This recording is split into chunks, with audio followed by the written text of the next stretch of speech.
नमस्ते, मैं डॉक्टर हिमांशु प्रसाद, spine surgeon, किम sunshine hospital, Begumpet. आज हम एक बहुत इम्पोर्टेंट टॉपिक पे बात करेंगे।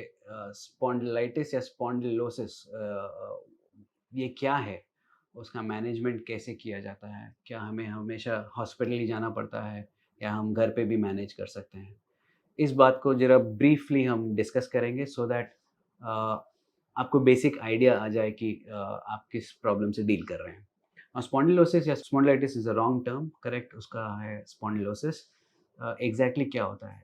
जैसे हम एज करते हैं, हमारा स्पाइन भी एज होने लगता है, उसमें वेयर एंड टेयर के चेंजेस आने लगते हैं, उसको हम स्पॉन्डिलोसिस कहते हैं। Now since wear and tear हो रहा है आपके स्पाइन में, very naturally you are going to get some symptoms. Most of the time आपको सिम्पटम्स जैसे बैक पेन आना, बहुत देर बैठने से दर्द शुरू होना, या ज़मीन से आप उठ रहे हैं तब आपको बैक पेन आना, या कभी-कभी सियाटिका पेन आना, पैरों में खींचना, नंबनेस आना, ये सब सिम्पटम्स देखा गया है। जब ये सब सिम्पटम्स आते हैं initially most of them are can be managed by the medicines itself या सिंपल मेथड से क्योर हो जाते हैं। नाउ सिंपल मेथड्स जैसा कि अगर आप पूछें स्पॉन्डिलोसिस को हम कैसे रोक सकते हैं, स्पॉन्डिलोसिस को रोकना मुश्किल है बिकॉज सिंस हम एज कर रहे हैं, स्पाइन भी एज होता है तो we can not stop it.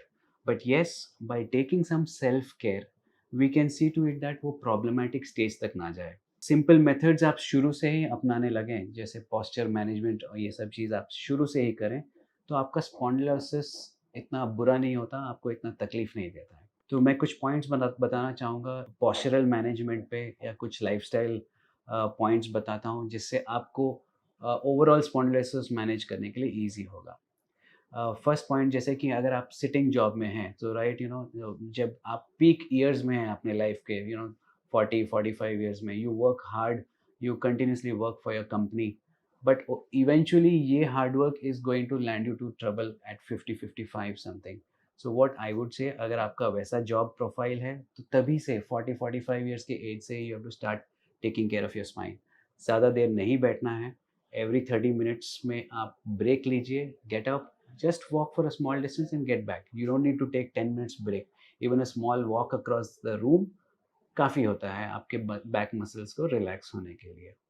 सो आपका sitting should not be continuous, number one. Number two, जब आप सोते हैं, see to it that you sleep on a comfortable couch. ज़रूरी नहीं कि आप ज़मीन पे बैठें तो आपका बैक पेन ठीक हो जाएगा। एनी कंफर्टेबल बेड जिसमें mattress is firm. No, mattress के ऊपर काफ़ी सारे मार्केटिंग स्ट्रैटेजीज़ होते हैं, जैसे कोई मेमोरी फोम बोलता है, कोई ऑर्थोपेडिक मैट्रेस बोलता है। ये सब चीज़ से अच्छा simple mattress would be any firm mattress which is not very soft, which is not very hard, and which is that is comfortable for you. So एक फर्म मैट्रेस पे you should prefer, and sleeping posture whatever is comfortable for you, you can adopt that. हालाँकि कुछ painful, back से painful वाले patients के लिए sleeping down on the floor should be avoided. हम उनको कहते हैं कि नीचे ना सोया जाए। जनरली मैट्रेस पे on the bed should be a good position.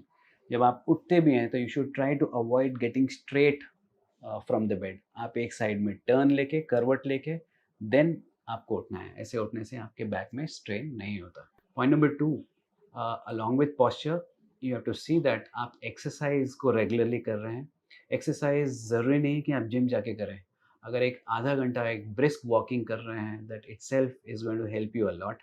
Walking is going to relieve lot of anti gravity muscles and thigh muscles. पैरों के मसल्स के लिए अच्छा एक्सरसाइज है, and it doesn't cause you any injury, right? So this is a very simple method which you can adopt right from your early ages, so that आपका aging या आपका spondylosis में इतना तकलीफ नहीं आता है। Point number three, along with exercise you have to see that nutrition आपका अच्छा है नहीं। आजकल काफ़ी सारे पेशेंट्स आते हैं जिसके vitamin D, vitamin B 12, calcium में डेफिशिएंसीज देखा जाता है।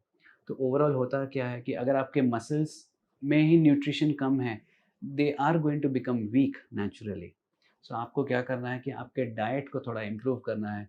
विटामिन बी 12 आपको ग्रीन वेजिटेबल्स और नॉन वेजिटेरियन डाइट में मिलेगा। विटामिन डी फूड में इतना नहीं है, you have to expose yourself to sunlight. Sunlight possible नहीं है तो you have to see to it that आप रेगुलर विटामिन डी टैबलेट्स ले रहे हैं.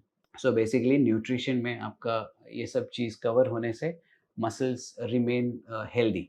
सो दैट मसल्स हेल्दी हैं तो आपको पेन आना, स्पॉन्डिलाइटिस आना, ये सब चांसेस कम है. Number 3, lifestyle changes. काफ़ी सारे यंग पॉपुलेशन और even older population, they get addicted to smoking and alcohol. I would say these have, especially smoking, has direct impact on the back pain. We have seen studies show that the outcomes of treatment in a smoker is not so good compared to an outcome in a non-smoker. Naturally, because of smoking affects a lot of blood supply issues to the tissues. So, isliye, if possible, cut down your smoking, cut down your alcohol, and adopt a healthy lifestyle. So, all in all, in short, अगर आप पूछें तो a good posture, exercise, nutrition, lifestyle management, these are the natural methods and self-care methods what you can adopt so that आपका body जब आप 50 के हो, 55 के हो, 60 के हो, it doesn't spoil, it doesn't, the spine doesn't bother you, and फिर आपको डॉक्टर की ज़रूरत नहीं पड़ेगी. हमारे इंडियन सिनेरियो में we have yoga which is very good for the spine. अगर आप योगा करते हैं, you should continue doing yoga because yoga improves the flexibility of the spine. The more flexible your spine is, spondylosis का chances कम है. So I would insist and request all of you to uh, have a try at yoga as well.